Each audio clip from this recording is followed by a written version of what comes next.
नमस्कार. शेअर बाजाराचा तो ग्राफ पाहिल्यावर आपल्याला काय दिसतं? नुसत्या वर खाली जाणाऱ्या हिरव्या लाल रेषा, बरोबर? पण काय वाटेल जर मी म्हटलं की तो ग्राफ खरं तर एक गोष्ट सांगतोय?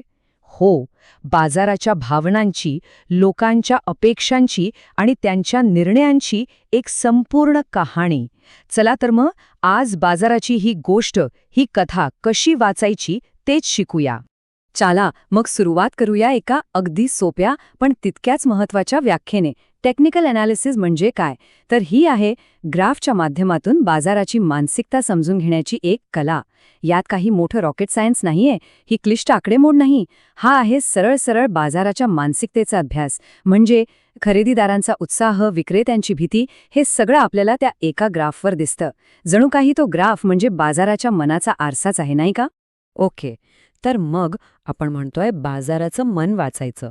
पण म्हणजे नेमकं काय करायचं आणि त्याचा फायदा काय? चला, पहिल्या विभागात याच प्रश्नांची उत्तरे शोधू. हे बघा, टेक्निकल अनालिसिस एका अगदी मूलभूत गोष्टीवर काम करतं.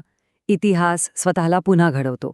म्हणजे काय की किमतींचे जे पॅटर्न्स किंवा जे ट्रेंड आपल्याला भूतकाळात दिसलेत ना, तेच भविष्यातही पुन्हा दिसण्याची शक्यता असते. आणि याच एका आधारावर आपण भविष्यात काय होऊ शकतं याचा एक अंदाज बांधण्याचा प्रयत्न करतो. सोपं आहे.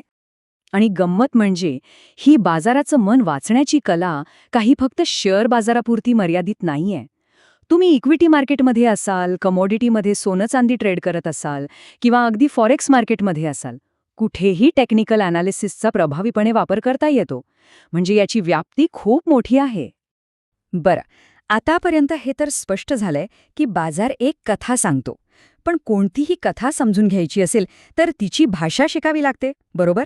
मग बाजाराची भाषा कोणती? तर ती आहे चार्ट्सची भाषा. चला, तर मग ही भाषा शिकायला सुरुवात करूया. आता या चार्टच्या भाषेत पण अनेक प्रकार आहेत, जसं आपल्या बोलीभाषा असतात ना, तसं. पण यातली सगळ्यात लोकप्रिय आणि सगळ्यात जास्त वापरली जाणारी बोलीभाषा म्हणजे कॅन्डलस्टिक चार्ट.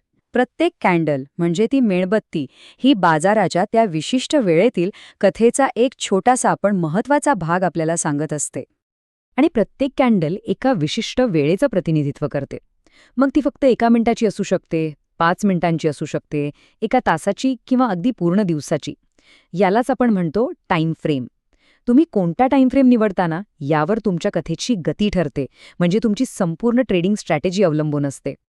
इथे एक गोष्ट अगदी स्पष्टपणे लक्षात ठेवायला हवी. टेक्निकल अनालिसिस हे प्रामुख्याने शॉर्ट टर्म ट्रेडिंगसाठी आहे. म्हणजे काही मिनिटांपासून ते काही आठवड्यांपर्यंतच्या व्यवहारांसाठी. जर आपण दीर्घकालीन गुंतवणुकीचा म्हणजे फंडामेंटल इन्व्हेस्टिंगचा विचार करत असाल तर तिथे याचा उपयोग होत नाही. हे फक्त ट्रेडिंगसाठी आहे. ठीक आहे, भाषा तर कळली, पण ती अचूक वाचण्यासाठी काही साधनं लागतील ना? हे अगदी त्या भाषेचं व्याकरण शिकण्यासारखंच आहे. चला तर बघूया एका विश्लेषकाकडे कोणती प्रमुख साधनं असतात. तर मग प्रश्न हा आहे की ही कथा वाचण्यासाठी नेमकी कोणती साधने आवश्यक आहेत? तर बघा, एका कुशल विश्लेषकाकडे एक संपूर्ण टूलबॉक्स असतो. त्यात काय काय असतं? तर ट्रेंड म्हणजे बाजाराची मुख्य दिशा कुठे आहे. मग येतात कॅन्डलस्टिक्स, ज्या प्रत्येक क्षणाची खरेदी विक्रीची लढाई दाखवतात.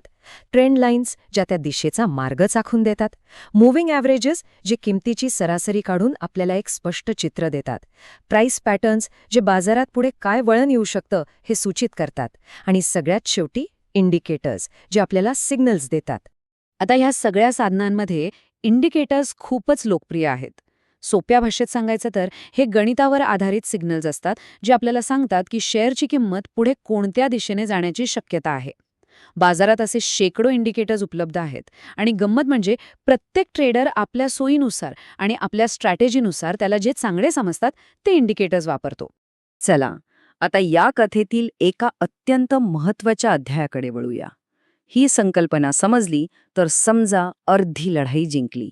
याला म्हणतात सपोर्ट आणि रेझिस्टन्स. सपोर्ट आणि रेझिस्टन्स म्हणजे काय?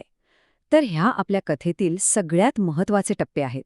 हे आपल्याला सांगतात की बाजारात ॲक्शन कुठे थांबू शकते किंवा अगदी उलट दिशेने फिरू शकते. सपोर्ट म्हणजे समजा एक जमिनीसारखं, जिथे किंमत खाली पडण्यापासून थांबते आणि खरेदीदार सक्रिय होतात. आणि रेझिस्टन्स म्हणजे छतासारखं, जिथे किंमत वर जाण्यापासून थांबते आणि विक्रेते ताकदवान होतात.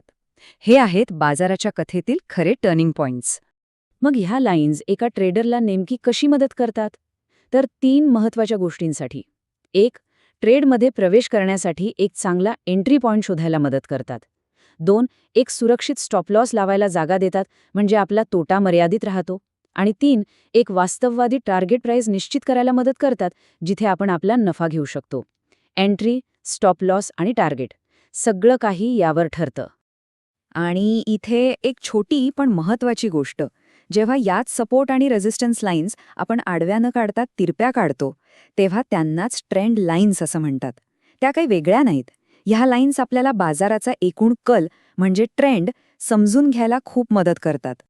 बरं, आता आपण जवळजवळ शेवटच्या टप्प्यात आलो आहोत. आपण इतकं सगळं शिकलो, पण या सगळ्या विश्लेषणाचा आणि ही कथा समजून घेण्याचा अंतिम उद्देश काय आहे, याचं महत्त्व काय? या सगळ्या मागचं ध्येय अगदी सोपं आणि सरळ आहे. बघा, जर आपलं विश्लेषण चांगलं असेल तर आपण एक चांगला ट्रेड घेऊ शकतो आणि एक चांगला ट्रेड चांगला नफा मिळवून देऊ शकतो. शेवटी सगळा खेळ याचसाठी तर आहे. पण जाता जाता एक महत्त्वाचा प्रश्न मागे उरतोच. एक ग्राफ आपल्याला फक्त भूतकाळात काय घडलं हेच दाखवतो. मग तो खरोखरच भविष्याचा अचूक नकाशा असू शकतो का? भूतकाळाच्या आधारावर भविष्याचा 100% अचूक अंदाज बांधणं खरंच शक्य आहे का? यावर विचार करायला हरकत नाही.